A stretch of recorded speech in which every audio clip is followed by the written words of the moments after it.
Je savais que le jour où mon père partirait, quelque chose se briserait. Il répétait toujours, l'argent ne change pas les gens, il les révèle. Mais ce que je ne savais pas, c'est que celui qu'il allait révéler, c'était moi. Le jour de la lecture du testament, le notaire m'a regardé avec une étrange compassion. Mademoiselle, votre père vous a coupé de l'héritage. Mon cœur s'est arrêté une seconde. Puis, sans un mot, il a sorti une autre enveloppe d'un tiroir. Une enveloppe ancienne, fermée à la cire, avec mon prénom écrit à la main.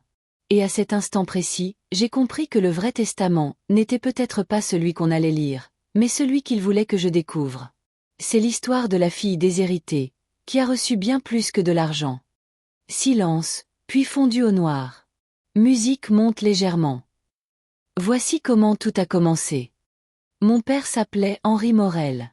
C'était un homme d'une autre époque, un de ces hommes qui croient que l'amour se prouve par la rigueur, pas par les mots. Toujours impeccable dans ses costumes gris, toujours droit, toujours silencieux. Son regard suffisait à faire taire toute une pièce. Et moi, sa fille unique, j'étais tout le contraire. Je m'appelais Élise, et j'étais un tourbillon. Petite, je riais fort, je parlais sans arrêt, j'inventais des histoires à chaque repas. Ma mère, douce et patiente, me disait souvent, « Laisse-la rêver, Henri, c'est une enfant. » Mais lui répondait d'un ton sec, « Le monde n'a pas besoin de rêveurs, il a besoin de gens solides. » Je crois que c'est ce jour-là que j'ai compris que, dans ses yeux, je n'étais pas ce qu'il espérait. Alors j'ai essayé de lui plaire.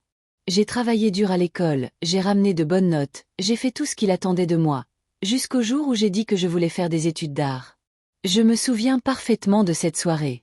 Nous étions dans la salle à manger, la lumière était jaune, tamisée, et la pluie battait contre les vitres. Je lui ai dit, d'une voix tremblante, « Papa, je veux être peintre. » Il a levé les yeux de son journal, a posé lentement sa tasse de café, et m'a regardé comme si j'avais prononcé une absurdité. Puis il a ri. Un rire bref, coupant, presque cruel. « Peintre. Et tu penses vivre de ça? Tu crois qu'on t'achètera des toiles par pitié? » Je n'ai rien répondu. Ma gorge s'est serrée. Ce soir-là, j'ai compris qu'aucun de mes rêves ne trouverait sa place dans sa maison. Les années ont passé. J'ai quitté la maison à 18 ans, sans me retourner. J'ai vécu de petits boulots, j'ai loué une chambre minuscule à Paris, j'ai peint la nuit et j'ai survécu le jour. Je lui écrivais parfois, mais il ne répondait jamais. Un silence lourd, comme une punition. Puis il y a eu cet appel. Un matin gris, banal. Ma tante Madeleine, la sœur de mon père. Sa voix tremblait. « Élise, ton père est malade. Très malade. Il ne lui reste plus beaucoup de temps. » Je me souviens avoir serré le téléphone si fort que mes doigts en ont blanchi. Mais je n'ai pas bougé. Je n'ai pas pris le train. Je me suis dit, pourquoi maintenant? Après toutes ces années. Et surtout, que pourrais-je bien lui dire? Quelques mois plus tard, il était parti. Sans un mot. Sans une lettre. Seulement ce silence qui avait toujours existé entre nous. Quand j'ai reçu l'appel du notaire, j'ai senti mon cœur battre plus fort. Non pas à cause de l'héritage, je n'en attendais rien, mais parce que, malgré tout, une partie de moi espérait qu'il ait laissé quelque chose. Une phrase. Une explication. Peut-être une trace d'amour. Le jour de la lecture du testament, je suis entrée dans ce bureau sombre, avec des murs tapissés de livres et l'odeur du vieux cuir. Le notaire, un homme âgé aux lunettes rondes, m'a regardé longuement avant de parler. Et à cet instant, sans le savoir, il allait ouvrir la porte d'un secret que personne n'aurait pu imaginer. Le notaire s'appelait Maître Durand. Un homme à la voix grave, mesurée, le genre de voix qui semble toujours porter un secret. Quand je suis entrée dans son bureau, il s'est levé lentement, m'a serré la main et m'a invité à m'asseoir. Sur le bureau, il y avait une pile de dossiers, un stylo plume et une enveloppe beige, scellée à la cire rouge. Je savais que c'était celle de mon père. Le silence régnait dans la pièce, seulement troublé par le tic-tac d'une horloge ancienne. Maître Durand a pris ses lunettes, a feuilleté quelques papiers, puis a commencé à lire d'une voix calme et solennelle. Moi, Henri Morel, en pleine possession de mes facultés, déclare par la présente disposer de mes biens selon les volontés suivantes. Je l'écoutais sans vraiment comprendre. Il parlait d'argent, de propriété, de compte bancaire, de part d'entreprise. Tout cela me semblait si loin de moi, comme si on parlait de la vie de quelqu'un d'autre. J'avais les mains froides, le souffle court. Et puis, il a prononcé mon nom. À ma fille, Élise Morel, je ne lègue rien. J'ai cru que j'avais mal entendu. Rien. Pas une somme symbolique, pas un objet, pas une lettre. Rien. J'ai senti mon visage se vider de tout sang. Mon cœur battait si fort que j'en avais la nausée. Je regardais Maître Durand, cherchant une explication dans ses yeux, une erreur, un mot de trop. Mais il a simplement refermé le document, posé ses lunettes, et m'a dit d'une voix douce. Votre père a été très clair, mademoiselle. Vous êtes officiellement exclue du partage. J'ai eu envie de rire, ou de crier. Mais rien n'est sorti. Seulement ce silence. Ce même silence qui m'avait toujours séparé de lui. J'ai murmuré. Est-ce qu'il a laissé quelque chose? Une lettre, un mot? Le notaire a hésité. Puis, lentement, il a ouvert un tiroir. Et là, il a sorti une autre enveloppe. Plus petite. Vieillie, légèrement froissée, avec mon prénom écrit à la main. Élise. Juste ça. Pas de nom de famille, pas de date. Mais j'aurais reconnu cette écriture entre mille. Il me l'a tendue sans un mot. J'ai pris l'enveloppe d'une main tremblante. La cire était brisée, comme si quelqu'un l'avait ouverte avant moi, puis refermée maladroitement. À l'intérieur, un papier plié en deux. J'ai senti une odeur légère, presque familière, un mélange de tabac, d'encre et de poussière. Mon père. Avant même de lire, les larmes me sont montées aux yeux. J'avais attendu toute ma vie qu'il me parle. Et il avait choisi de le faire maintenant, quand il n'était plus là. Je me suis dit que c'était peut-être sa façon à lui de demander pardon. Ou de me laisser un dernier message. Mais ce que j'allais découvrir en ouvrant cette lettre n'avait rien à voir avec le pardon. Je me souviens du tremblement de mes doigts quand j'ai déplié la lettre. Le papier était jauni, les bords légèrement abîmés, comme s'il avait attendu là depuis des années, enfermé dans ce tiroir, patient, silencieux. L'écriture était soignée, penchée vers la droite, reconnaissable entre toutes. Celle de mon père. Je respirais à peine. Et puis j'ai lu. Élise. Si tu lis cette lettre, c'est que je ne suis plus là. J'aurais voulu te parler de mon vivant, mais la fierté, cette fichue fierté, m'en a empêché. J'ai souvent cru que la sévérité forgeait le caractère, qu'aimer c'était rendre fort. Mais en te regardant t'éloigner, j'ai compris que je n'avais fait que briser quelque chose que je ne pourrais jamais réparer. Ce que tu crois être une punition n'en est pas une. Si je t'ai coupé de l'héritage, c'est parce que je t'ai laissé autre chose. Quelque chose que j'ai gardé secret pendant des années. Maître Durand sait ce qu'il doit te remettre. Suis ses instructions. Et, surtout, fais confiance à ton instinct. Il t'a toujours mené plus loin que moi. Papa. J'ai relu ces lignes plusieurs fois. Chaque mot semblait gravé dans ma peau. J'étais partagée entre la colère et la tendresse, entre le soulagement de lire enfin ses excuses, et la peur de ce qu'il voulait dire par autre chose. Je me suis tournée vers Maître Durand. Il me regardait avec cette expression que prennent ceux qui savent plus qu'ils ne disent. Il y a autre chose, n'est-ce pas? Ai-je demandé. Il a hoché la tête lentement. Oui, mademoiselle. Votre père a laissé un dépôt confidentiel. Il m'a demandé de vous le remettre personnellement, et seulement à vous. Mon cœur s'est emballé. Il a ouvert un petit coffre, dissimulé derrière lui, et en a sorti une boîte en bois sombre, fermée par une clé minuscule. Aucune inscription. Pas de date. Juste cette même écriture sur le couvercle, Élise. J'ai pris la boîte entre mes mains. Elle était étonnamment lourde. Je n'osais pas l'ouvrir. Une partie de moi voulait savoir, l'autre redoutait ce que j'allais découvrir. Mon père, vous a dit ce qu'il y avait à l'intérieur? Non. Il m'a seulement dit que cette boîte contenait la vérité. La vérité. Ce mot résonnait dans ma tête comme un écho. Qu'avait-il voulu dire? Quelle vérité pouvait-il cacher à sa propre fille? Je suis sortie du bureau sans un mot. Dans la rue, la lumière du soir baignait Paris d'une teinte dorée. Les voitures passaient, indifférentes, les gens riaient sur les terrasses. Et moi, j'étais là, au milieu du trottoir, tenant entre mes mains une boîte capable de changer tout ce que je croyais savoir sur mon père, et sur moi-même. De retour chez moi, je l'ai posée sur la table. Le silence de mon petit appartement semblait presque trop grand. J'ai observé la serrure, fine, délicate, presque rouillée. Puis, lentement, j'ai tourné la clé. Un déclic. Un souffle. Et le couvercle s'est ouvert. À l'intérieur, il n'y avait pas d'argent. Pas de bijoux. Seulement un petit carnet de cuir, usé par le temps, et une photographie en noir et blanc. Sur la photo, mon père, et une femme que je ne connaissais pas. Une femme qui me ressemblait étrangement. Je suis restée longtemps immobile, la photo entre les doigts, incapable de détacher mon regard. La femme à côté de mon père souriait doucement. Elle avait les mêmes yeux que moi, la même fossette au coin des lèvres, la même mèche rebelle qui tombait sur le front. C'était troublant. Presque dérangeant. Je me suis assise lentement, le cœur battant à tout rompre. Derrière la photo, quelques mots griffonnés à la main. Nice, 1987. Pour toi, Élise, quand tu comprendras. Je n'étais même pas née en 1987. Alors qui était-elle? Et pourquoi mon père aurait-il écrit ces mots, pour moi? J'ai ouvert le petit carnet de cuir. À l'intérieur, des pages remplies d'une écriture serrée, nerveuse, parfois tremblée. C'était le journal de mon père. Et dès les premières lignes, j'ai senti que je n'étais pas prête à lire ce que j'allais découvrir. 11 mars 1987, je ne dors plus. Ce que j'ai fait me ronge, mais je ne pouvais pas faire autrement. Si la vérité éclate, tout ce que j'ai construit s'effondrera. Je me suis arrêtée. Ma gorge s'est serrée. J'ai tourné quelques pages. 15 juin 1987, elle m'a dit qu'elle était enceinte. Elle voulait garder l'enfant. J'ai paniqué. J'ai tout nié. Je n'ai pas eu le courage de lui dire la vérité, ni à elle, ni à Marie. Marie. C'était le prénom de ma mère. Je sentais mes mains trembler. Chaque mot me transperçait un peu plus.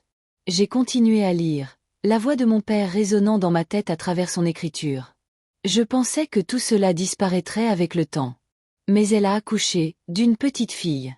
J'ai vu une photo. Elle me ressemblait trop. J'ai essayé de me convaincre qu'il n'y avait pas de lien, mais je le savais. Cet enfant est de moi. J'ai fermé le carnet brusquement. Ma respiration était saccadée. Je sentais mes pensées se brouiller. Une sœur. J'avais une sœur.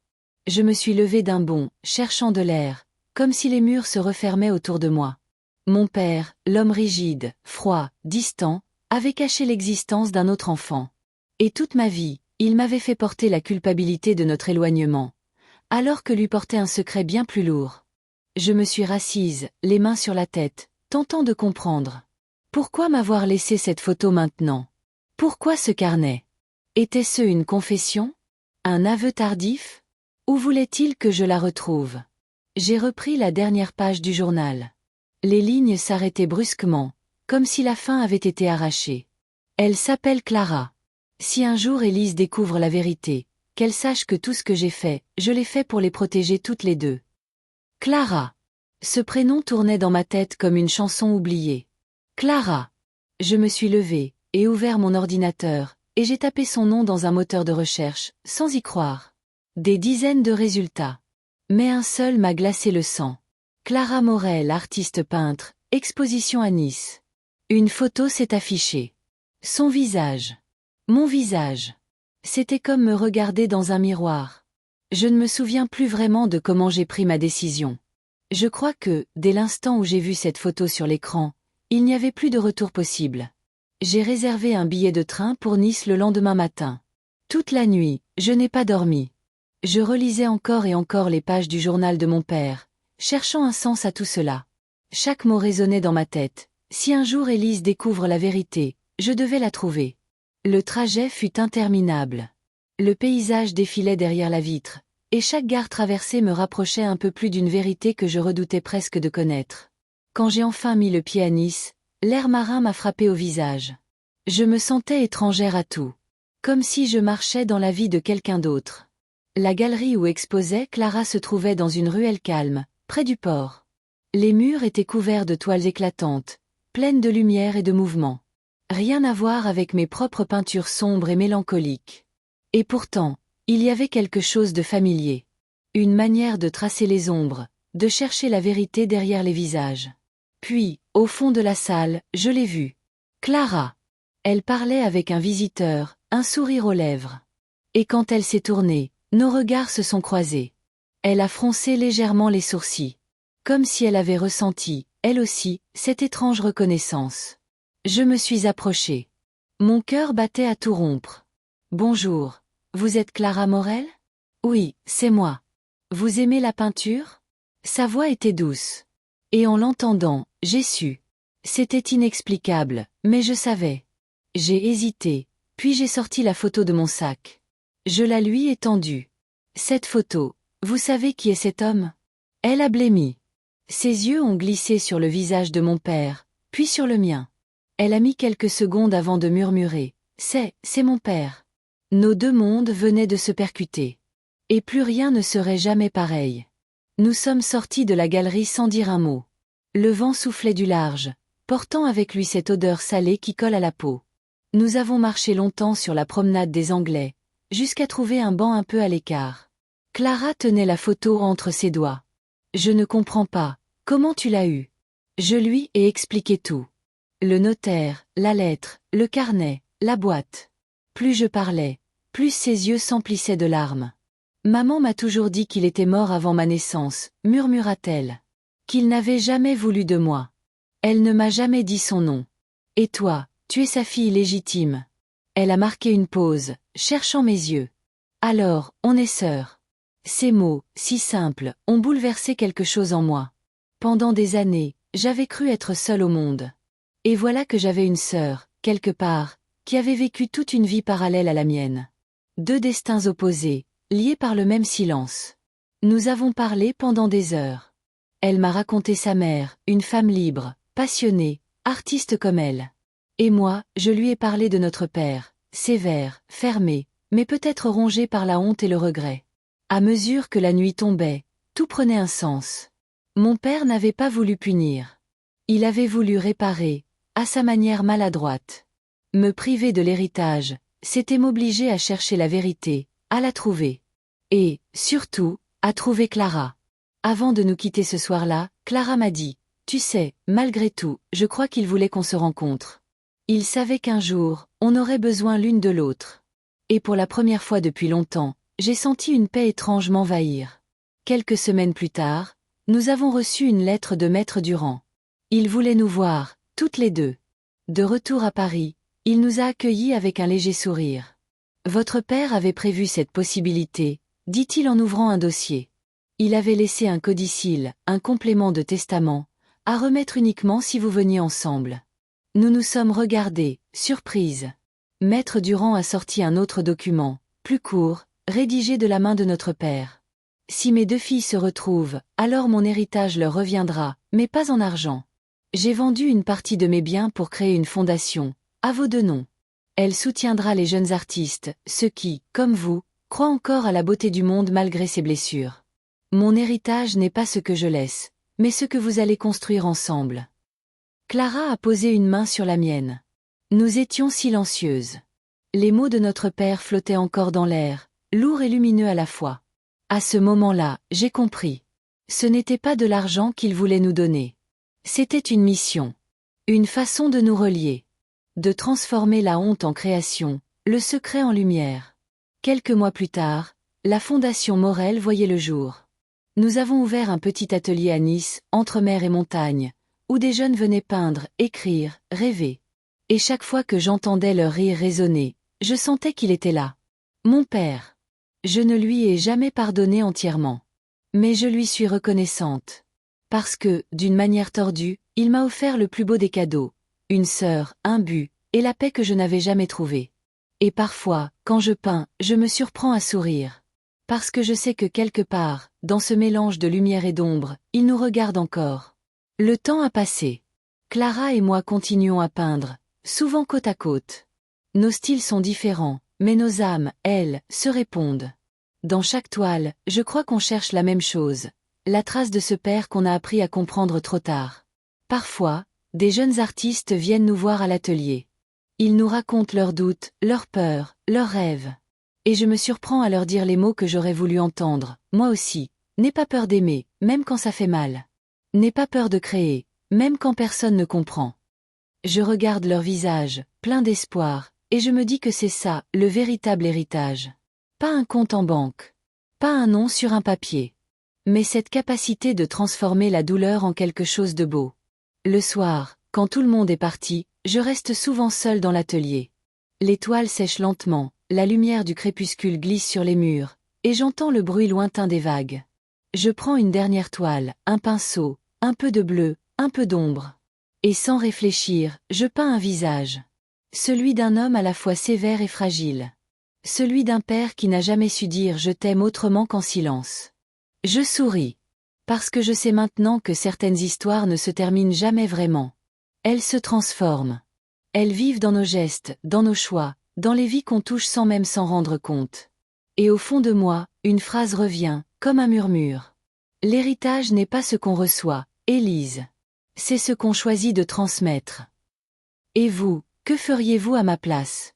Auriez-vous voulu connaître la vérité, même si elle pouvait tout changer? Racontez-moi, dans les commentaires, ce que vous auriez ressenti. Votre histoire compte aussi. Si cette histoire vous a touché, laissez un like, abonnez-vous, et n'oubliez pas.